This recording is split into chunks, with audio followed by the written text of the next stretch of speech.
See kella tiksumine on hea.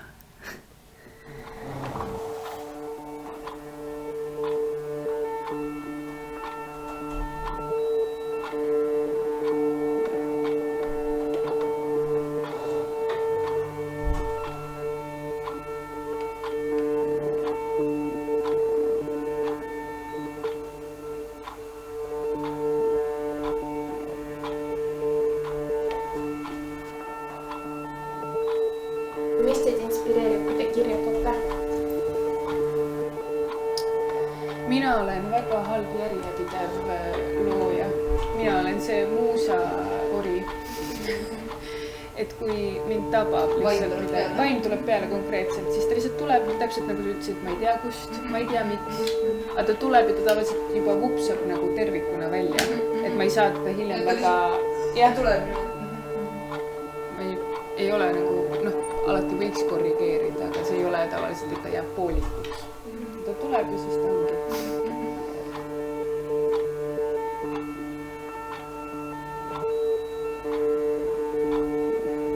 Ma ei mäleta, kas ma rääkisin juba, et olen tahtnud pikalt oma luulet avaldada.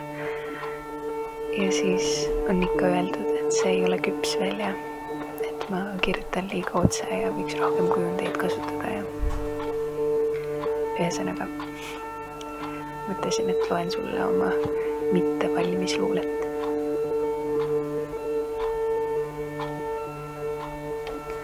Tollel esimesel kevadel sõime pargis 5 õielisi sireleid. Ja ma mäletan nii selgelt, et käskisin sul iga söödud õie eest midagi soovida. Ise salamahti lootes, et küllap manifesteerid meile igavest armastust ja lapsi ja maja ja tead küll, kõiki neid tavapäraseid õnnevalemisse käivaid tegureid. Olime purunoored, ma olin sinusse kõrvuni sees ja iga kord, kui sa mind oma sinise mootorrattaga linna peale sõidule viisid, Pirita mere äär, Maardu vallatud kurvid. Kasutasin juhust tugevasti kinni hoida, pista nina sinu tuuletagi äärisesse ja siirast ennast lapselikult naeru kihistada. Olid vast ajad. 7 kevadet hiljem avastasin end ühel suvalisel hommikul seal samas pargis, sireli põõsaste all oleval pingil. Kingad allad porised, põlved sinikaid täis, nuhutades lõhna, mis vanasti tähendas suurt armastust ja veelgi suuremaid unistusi. Nüüd aga pohmelli ja oksemaitset suus. Leidsin sigareti, mõtlesin sulle ja kõikidele neile täitumata unelmatele, mida oma elu erinevatel kevadetel suust sisse olen vohminud. Nagu mul täiesti midagi paremat ei olnuks teha. Seekord jätsin külma närviga lilled söömata, soovid soovimata ja otsustasin, et sellest päevast alates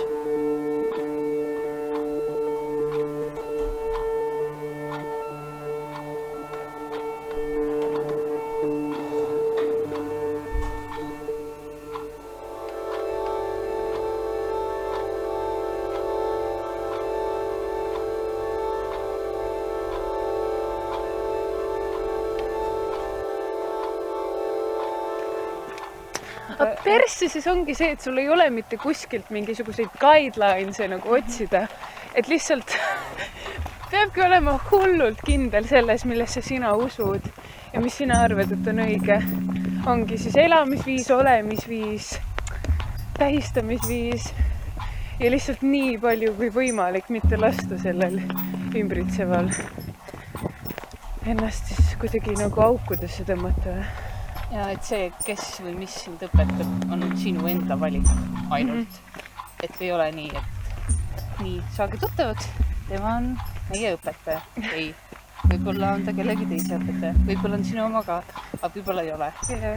Ja võib-olla su õpetaja on see võilull. See tänavapost. See, kuidas me kardame vanaks saada. No ongi, et me ei taha, me oleme noored ja juba me kardame, et me oleme vanad. Nagu meie ka, me räägime, et me oleme vanad juba. Issand, ma olen juba 26. Ma olen vana naine juba. Ja tegelikult ma olengi. Viskana, ma olengi juba vana naine. aga ja siis rääkimata mingi näitleja ja. või kunstniku perspektiivist on ju juba kadunud case. Ja siis me olemegi noored ja räägime kogu oma nooruse, kuidas me kohe saame vanaks. Ehk siis me ei ela, vaid me kardame surra ja saada vanaks. Ja siis sa saad vanaks ja saad aru, et sa ei elanud kunagi noorena. Ja no parem oleks, et sa siis saad aru, et nüüd võiks. Ja siis ikkagi elad näiteks heal juhul ja naudid oma küpsust vähemalt.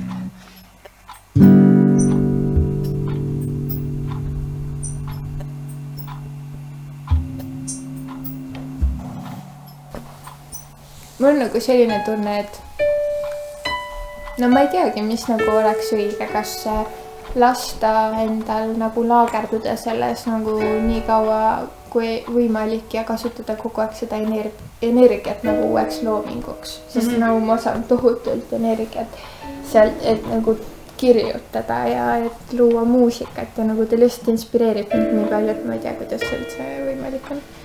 Või nagu üks hetk hakkab nii raske, et ma nagu peaks ütlema talle, et kuule, ma ei saa enam elada.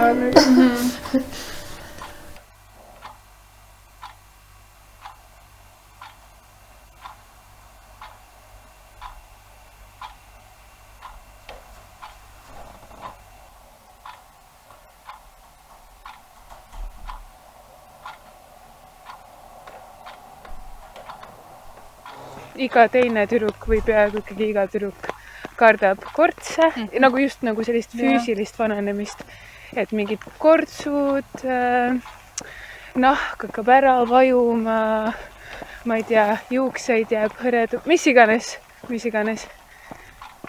Et see jah, kuidagi jälle, et mida me taotleme, sümmeetriat ja mingit illusoorset, ma ei tea, prinki keha. Miks on noorus siis kuidagi privilegeeritum seisus?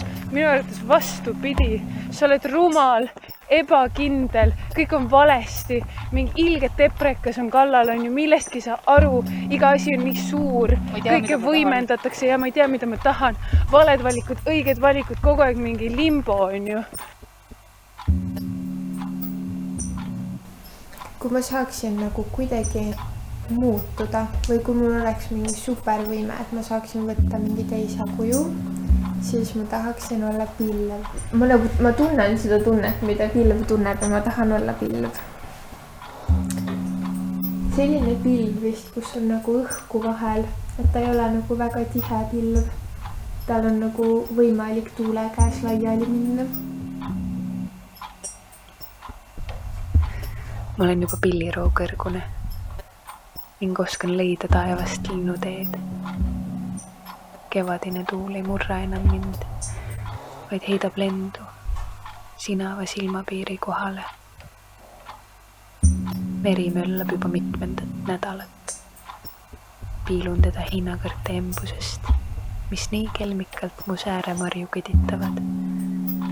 Ja ma naeran, ja ma naeran, ja ma naeran. See õnnelik kajakas lageda taeval.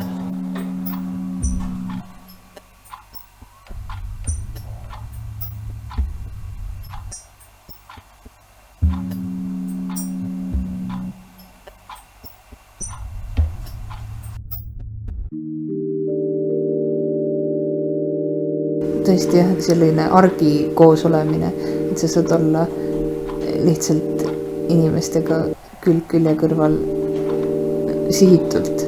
Õnn on nii lihtsalt. Päikse käes, muusika sees. Täpselt see, et sa saad kuskil rännas. Kooki süües. Et oleks aega ka seda, et ei ole nii 2 tundi ja siis kokku, vaid mingi see hetkeline lõputuse tunne. Nagu siis, kui keegi su juukseid silitab, eesmärk. Juukseid silitab. Midagi ei pea.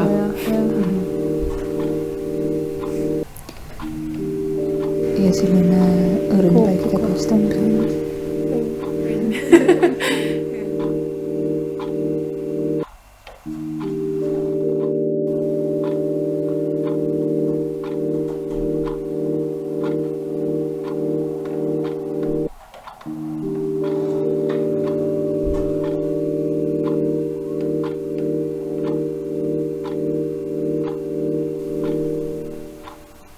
tahaks väga teada, kuidas see lugu edasi läheb.